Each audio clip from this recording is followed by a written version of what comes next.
పశ్చిమాసియాలో ప్రజెంట్ జరుగుతున్న యుద్ధంలో ఇరాన్ను లొంగదీసుకునేందుకు అమెరికా ప్లాన్ రెడీ చేసినట్టు తెలుస్తోంది.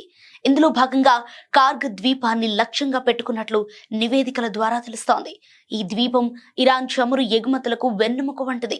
దీనిపై అమెరికా దాడి చేయటం అనేది ఇరు దేశాల మధ్య యుద్ధాన్ని తీవ్రతరం చేయటమే కాకుండా ప్రపంచ ఆర్థిక వ్యవస్థపై తీవ్ర ప్రభావం చూపుతుంది. ఈ దాడి ఎందుకు ప్రమాదకరం అంటే ఇది పెద్ద ఎత్తున ఆర్థిక విధ్వంసానికి దారితీస్తుంది. ఇరాన్ మొత్తం చమురు ఎగుమతుల్లో సుమారు 90% ఈ ద్వీపం నుండే జరుగుతాయి. సో ఇక్కడి మౌలిక సదుపాయాలను దెబ్బతీస్తే ఇరాన్ ఆర్థికంగా కుప్పకూలే అవకాశం ఉంది. సో ఈ దాడి వల్ల ప్రపంచవ్యాప్తంగా చమురు సరఫరాకు ఆటంకం కలిగి ధరలు విపరీతంగా పెరగవచ్చు. ఇది భారత్ వంటి దేశాలపై పెట్రోల్ ధరల రూపంలో నేరుగా ప్రభావం చూపుతుంది. ఇరాన్ దీనికి ప్రతిస్పందనగా హార్ముజ్ జలసంధిని మూసివేయటం లేదా పొరుగు దేశాల చమురు కేంద్రాలపై దాడులు చేయటం ద్వారా మధ్యప్రాచ్యం మొత్తాన్ని యుద్ధంలోకి లాగవచ్చు. అలాగే చమురు నిల్వలు, టెర్మినల్స్ పై దాడుల వల్ల సముద్ర కాలుష్యం, టాక్సిక్ గ్యాసెస్ విడుదలయ్యే ప్రమాదం ఉంది. అయినా కూడా ట్రంప్ కార్గ్పై దాడికే మొగ్గు చూపవచ్చు.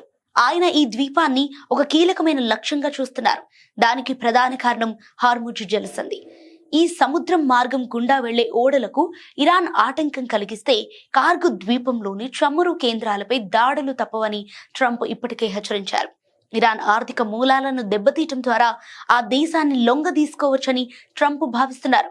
అయితే ఇప్పటికే అమెరికా దళాలు కార్గ్ ద్వీపంలోని ఇరాన్ సైనిక స్థావరాలను ధ్వంసం చేసినట్టు ట్రంప్ ప్రకటించుకున్నారు.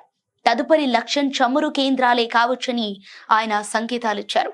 కార్గ్ ద్వీపం రక్షణ లేని చిన్న ప్రాంతమని, దానిని స్వాధీనం చేసుకోవటం ద్వారా ఇరాన్పై పట్టు సాధించవచ్చని ట్రంప్ గతంలోనే పేర్కొన్నారు. అయితే ప్రస్తుతానికి అమెరికా కేవలం సైనిక లక్ష్యాలని టార్గెట్ చేసినప్పటికీ పరిస్థితులు విషమిస్తే చమురు మౌలిక సదుపాయాలపై కూడా దాడి చేసే అవకాశం ఉందని నివేదికలు అంటున్నాయి.